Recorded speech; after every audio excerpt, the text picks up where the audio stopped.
How y'all doing? It's been about a week since my last recording, so here I am, Filthy Phil, back with some more information. Information about life. Whatever I want to talk about. I go where I want to go. That's the beauty of my message, my performances. It's just, again, just sharing my life on the video, and that's where I am again this week, and I'll probably start every week this way. Worked my ass off today, though, man. Cut down some pretty big trees. Hey, Lou, take a picture of my trailer, how full it is, though, my trees and stuff we cut. Yeah, that was a big tree, probably $800 job. I did it for $500, you know. They got the neighbors discount because they live near me in Nampa. So that's good there. So, again, I hope you guys had a good day. I can't talk to you about your day, but I can talk to you about mine. But that's for a different show. And again, when I do my little performances here, this isn't really, you know, the funny part. I mean, I'm having messages right now. All my funniest moments, things I think that are really more entertaining, funny, those go in my performances when I do the 2-hour performance, the shows I do, like November 15th. That's when you're going to see more of the funny comedy, more energy than I have right now. So overall, I wanted to explain to you a little bit more in detail, because I don't think I did, the reason why my name is Filthy Phil. Okay, when I grew up in high school, the end of my freshman year, I really started training with basketball. Because there was a point in my life at that time where I decided to be a one-sport athlete. See, I played football, basketball, and baseball my freshman year in high school. But I wasn't good enough to be a star. I wasn't good enough to be a starter. So that kind of bothered me. So I wanted to be a star in something. And soccer was a little too physical in high school, even though I was pretty good at soccer. So I decided basketball because baseball is kind of boring for me. I'm a little bit too high-strung. There's not enough movement for me. And I wasn't a pitcher, so I kind of got bored. Second base or the outfield. Football, you get hurt. You never know with football, man. You're one tackle from being injured. So I thought, why not focus on basketball? So I started focusing on basketball. I dribbled so much, you know, that I actually had paper cuts from dribbling, from practicing dribbling. I played basketball every day after school. I dribbled the basketball to school. When I got done with school, I would watch basketball, but not the guy with the ball. I'd watch the other guys without the ball to see what they do without the ball. I would listen to cassettes because there was no CDs at that time, about how to have heart and discipline to train in anything you do. But the only way to be the best is to train and focus. Anything in life is like that. But so I started training on basketball. So of course I'm 42 now, and man, I don't even play basketball anymore. Last time I played competitive basketball, I actually strained my meniscus a little bit in the left knee. You know, I was dribbling really hard. I felt like we could win this game, and I felt like, you know, I could take over again, even though I was probably 37, 38. I thought, all right, just bring out the old Filthy Phil and take over this game. Because being a point guard in basketball, you can take over a game. You have the ball all the time. I control everything pretty much. So I was dribbling really hard at the basket, and I stopped, and the guy's momentum kind of leaned on me. So when I stopped, his weight got on me, and my knees weren't used to holding my weight and someone else's. So the left knee went, it popped, I screamed, I fell down. It felt so horrible. So again, haven't played competitive basketball since because I'm afraid of doing that. Should have got surgery but didn't, but we're all like that, aren't we? Think about other people you know who should have got surgeries and didn't. Or should have did something. And there's so many things in life that I'm going to get to through my acts on where people didn't do what they should have done. And I'm not going to try to be, you know, I don't want to be a hypocrite, but I am a hypocrite in some ways. A lot of things I'm going to say, do as I say, not as I do, because I still don't do the things all the time that I'm supposed to. But no one does. So that's normal. So overall, you know, I don't dribble very much anymore. I haven't dribbled in a while. So I don't have the skills anymore, but I used to literally just dribble constantly while I was watching TV. I would always just be working on dribbling with the basketball. And right now, being 42, you know, I don't look as smooth as I used to be, trust me. But I would do this just to work on my rhythm of basketball. Because basketball, like any sport, is a rhythm. You gotta feel it. You know what I mean? Football, soccer, anything you do, it's a rhythm. You either got the rhythm or you don't. You know, I danced good, so I already had rhythm. I can juggle, I can jump rope, I can do a lot of things that people can't do. And a lot of people can do those things, but I've always had rhythm. So dribbling like this is just to get the rhythm of basketball. To get the rhythm and the feel of the ball. You know what I'm saying? I would never do this in the game. You don't do this in the game, I look stupid. You know, nobody does this stuff unless there's a loose ball and you're going to pick it up. Then you got to be a little bit fancy for the moment to get people away from you, to get things going. So again, I used to dribble really filthy. I was at Flickinger Park in San Jose, California, and this guy, I did some shakes on some fools, and he just said, man, that was filthy. He knew my name was Phil, so he straight said Filthy Phil. So for the next year of me training at Flickinger Park, people would pick me, they go, I got Filthy Phil. Everybody would always call me Filthy Phil. But it was because of my basketball game. Because I'd come up on people, and I'd be like, man, and they wouldn't know what to do with me. I mean, it was fun. And I loved it because I'd come up on people, I didn't have the room in the garage, but I'd be like, bam. You know, I'd make a pass, I'd go back, get the ball, come right back. And I wouldn't do anything like just dribbling and showing off.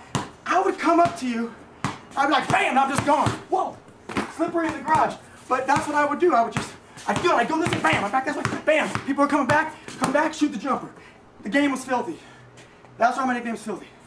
So now you know why my nickname's Filthy. Now my act's gonna be filthy too, but I just wanted to give you an introduction because some people might not know why my name is Filthy Phil. So, let's talk a little bit about a few other things.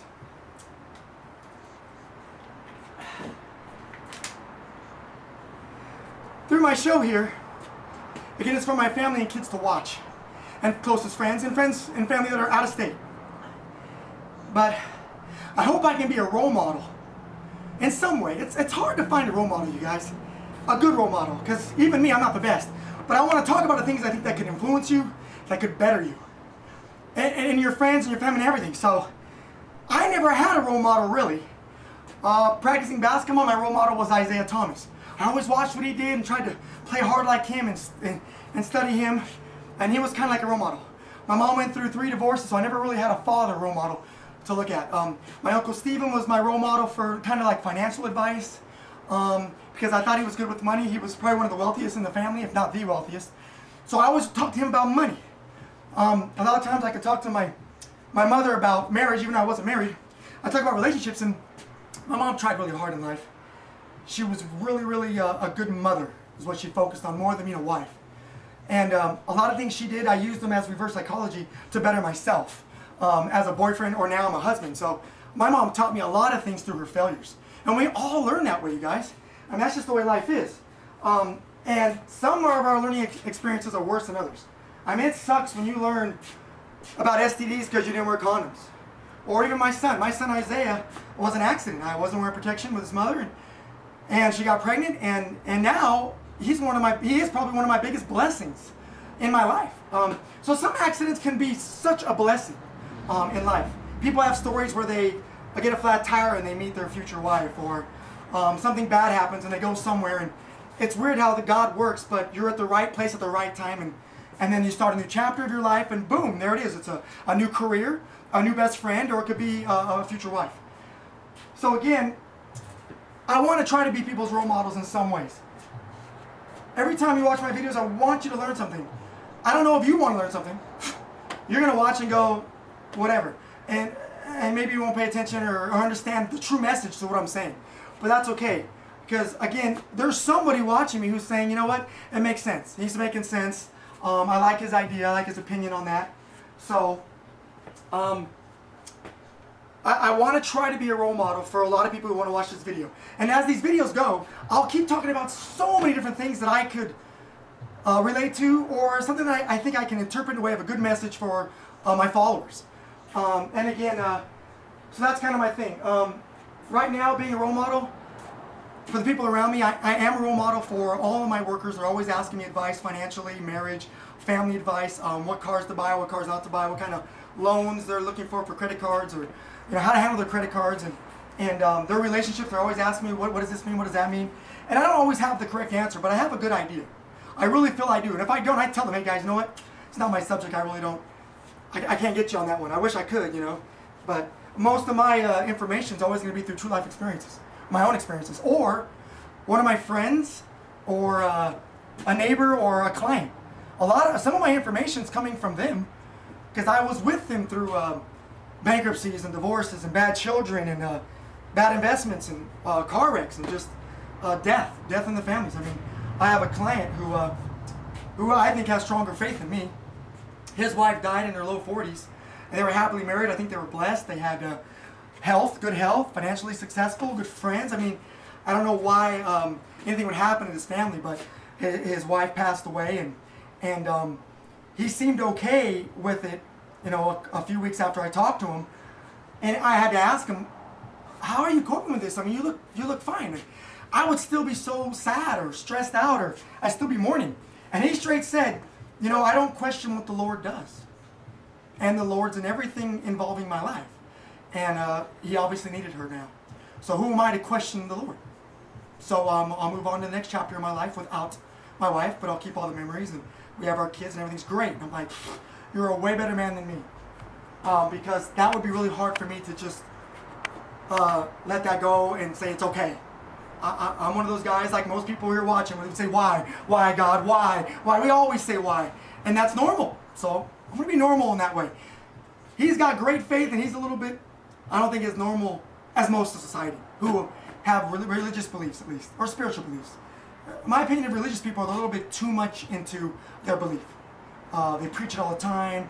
They're out there, they hang out with the same people, or people from their churches or whatever, 2-3 times a week. And everything's through God, and that's fine. It works for them. With me, me and God have our own thing, and it works my way with Him. So everybody's ways are different. It works for them, so leave it alone. As long as you believe in something, then that's great. You should be fine. If you believe in nothing, you stand for nothing, shit happens. If you believe in something, you stand for something. Believing in God helps me be a good person. I know Jesus is always watching everything I do. So it's hard for me to be sneaky or steal or overbid a job, because God knows, Phil, come on. That's not, you're being not reasonable there. And then if I do something like that, I get a flat tire. It's called karma. Something will happen where it evens out. So you got to be fair in life.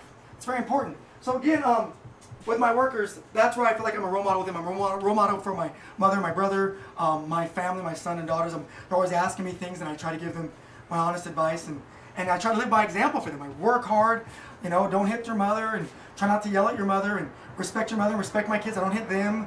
If I spank them on the butt, that's, the kids are young, my son's old, I don't spank him anymore, but I think a little bit of fear is all you got to put in little 7-year-olds and 4-year-olds to get them to say, I'm sorry, Dad, and to fix their action or their attitude or whatever. So I don't do nothing like that on those. But again,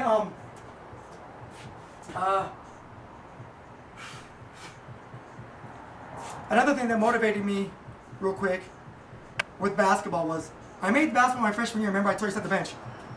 And then I was all excited at the end of the year. I asked the coach, hey, how am I doing? I want to be a starter next year. And he pretty much said that, it'd be hard for you to be a starter, Phil, because I just wasn't very good at that time. But I was good enough to make the team because one of the players who was trying out for the team during tryouts, he was a point guard. He broke his ankle in tryouts. So there was an open spot. So that's kind of how I made the team my freshman year. Sophomore year came back. I was a starter. My first 2 games had 17 points and then had 16. And coach was in shock of me. At the end of the year, when we had our annual banquet, I got most improved player, and the coach's speech, I wish I recorded it. I wish I could quote it, but I can't. But he said he's never seen anyone in sports turn around their ability and their skills in 8 months as fast as I did, and became no turnovers, made my free throws, made most of my shots. Then I always shot what I knew I could shoot. I just played good defense and everything, but it was just me focusing on how to be the best basketball player I could be.